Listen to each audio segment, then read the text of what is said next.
this is where we start thinking about what are the problems we want to address. Yeah, we shouldn't be talking about models, we shouldn't be talking about any of that fancy tech. That comes later. We want to start off with the problems, the outcomes, the objectives, the things that are actually going to move the needle. You see a lot of stuff around here with Pathfinder written on it. The entire methodology that we use Pathfinder for is look at the outcomes first. Yeah, we really want to know what's driving the business, what are the pain points, what's holding us back. It's not starting off with, I want to use GPT 5.5 for something, let's have at it.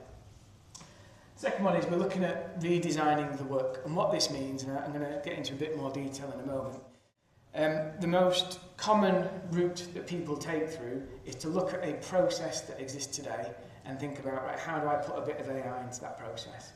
And that does offer good rewards, and it's a good place to start. But what we try and do when we look at redesigning the work is think about, well, actually, what's the outcome?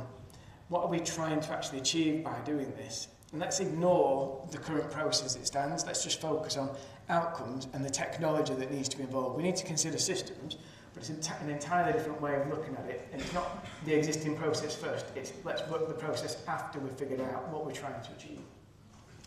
Next over there, agent, not chatbots. So we no longer really want to build in just a chatbot.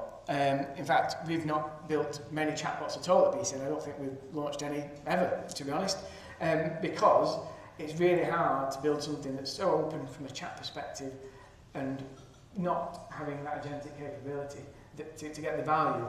We are focusing again on using AI to do the right bit of work at the right time, not generic capabilities.